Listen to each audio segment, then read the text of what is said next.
Can't wait until Thursday. My 48M, wife 44F is going to be shocked. So, wife and I have been together 17 years. We are still stupid for each other, and she is the absolute love of my life, best friend, confidant, and co-conspirator. About 2 years ago she started having joint aches and pains, and some minor swelling in her hands, wrists, ankles, etc. So off we got to the GP, who gives us a consult to a rheumatologist. Come to find out, she has rheumatoid arthritis. No worries, she starts treatment. Fast forward to a month ago, when our North Texas weather decided to go full mental, and start changing temps and rain/weather by the hour it seemed.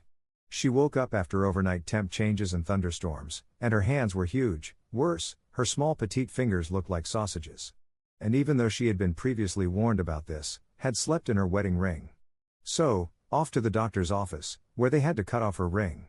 So, now for the bad, our rings were special ordered from Ireland and custom designed, and have words in Gaelic around the exterior of the ring, negating any type of repair, and they were designed and made 17 years ago. She was absolutely gutted. I assured her we would figure it out, and it wasn't a big deal, but I could tell, to her, it was. Begin Sherlock Holmes mode. I googled until I couldn't Google anymore. I was able to find that the original jeweler had closed up shop 10 plus years ago just due to age. I searched some more. I finally found his personal Facebook page, and I message him, and wait. I finally get a response from his daughter, that she had noticed a pending message on her DA's page, and that he passed away just 6 months ago. I express my condolences, and she asks what was the purpose of my inquiry. I go into this long diatribe about what had happened, etc. She tells me she understands, and is so sorry about what had happened. Fast forward a couple of weeks. I get a message on Facebook from an unknown person, until she explains this was the daughter of the jeweler.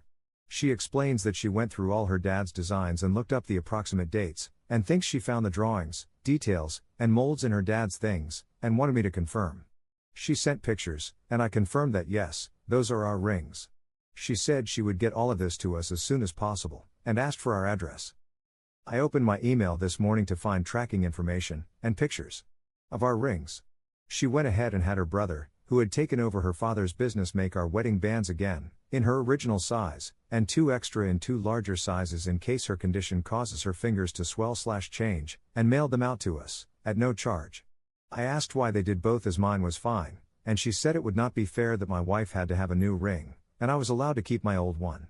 She told me we needed to put our original set away, and to enjoy our new wedding bands. I asked about compensation, and she said she was honored to keep her dad's work and spirit alive. Our new wedding bands will be here Thursday. Trying to think of romantic way to present her with them as she has no idea any of this took place. Edit, I rarely keep anything from her, but didn't want to tell her I was trying only for her to be ultimately disappointed. The absolute hardest thing for me from now until they arrive will be to not tell her as we tell each other everything. So now I not only need to figure out how to do this, but not to spill the beans until then. Our friends nicknamed us Mickey and Mallory as well as Marshall and Lily from How I Met Your Mother, because we literally tell each other everything. Edit 2, I thought about taking her to our local favorite restaurant, where I actually proposed to her. She's a nurse, VA nurse, how we met 18 years ago, and so always goes to the bathroom to wash her hands prior to ordering. When I originally proposed, I waited until she got up to wash her hands, dropped her ring in her wine glass, and waited. I'm thinking of a repeat. Edit 3, and to those of you saying I am awesome, not in the slightest. She is my world. She brought 2 sons to this Adwater family that were my pleasure to raise, and are now my best friends. She is the reason I breathe, and supported all of us when I went back to school to achieve my 2 doctorates to advance my career. She is my hero.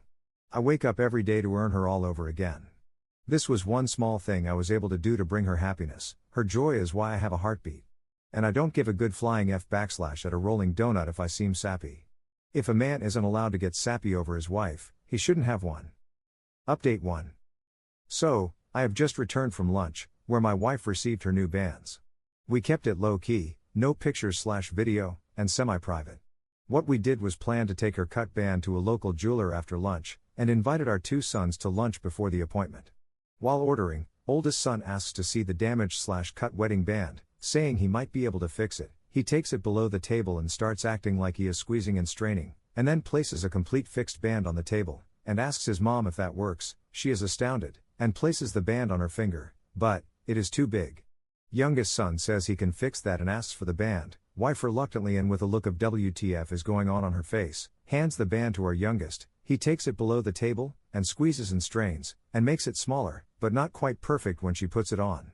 She is now trying to figure it out, and as she takes it off and starts to inspect it, I take it away from her and do the same act as our boys, but this time, the band fits perfectly on her finger, and she has quite literally had enough. She finally takes it off, and is inspecting it pretty hard, and cannot figure it out, until my oldest places her cut and older band on the table, our youngest places the too large band on the table, and I place the next size on the table. At this point she's just staring at all of us, and I explain what had happened, and how I was able to find the jeweler, etc. I even showed her the Reddit post. She didn't start crying until reading about the comments and all the caring and support you guys posted. Lunch was ordered, we all talked about everything, ate lunch as a family, parted ways back to respective work, home, etc. She, wife, did mention that after reading all the replies, she would have killed me if I had gone full public display, and all that, so very thankful to those that suggested to keep it low-key and semi-private. So, about the jeweler. They responded to my email regarding posting the name/info, and would like to maintain their privacy. The oldest son is making jewelry and doing repairs only to catch up previous orders and work requests prior to their father's passing. Once it is all caught up, they are closing it for good. They sent copies of the drawings and mold for our bands and we placed them in our safe at home in case this happens again, we can get something made/designed. I followed up asking if there was any way to repay their kindness, and haven't had a response. Regardless, my wife is planning on hitting up some local spots and making them a Texan gift package and sending it to them. And that's it. She is extremely happy and overjoyed. I am really glad it's over as I had no idea this would garner this much attention, and can now go back to our normal lives. Thanks to everyone for their suggestions, and we are grateful to all the outpouring of genuine caring. Thank you to everyone that sent silver, gold, and platinum, it wasn't necessary but greatly appreciated. Edit, I keep reading comments about the jewelers, and this being fake. The daughter, son, and an uncle are all working part-time to finish work that was commissioned prior to their father's passing. From what was explained to me, none of them were, are, or plan to be in the jewelry business. So, take that however you want. I have tried to be as genuine as possible, and have zero reason to be dishonest. I really do feel sorry for the cynical way some people live life. Follow the old adage, if you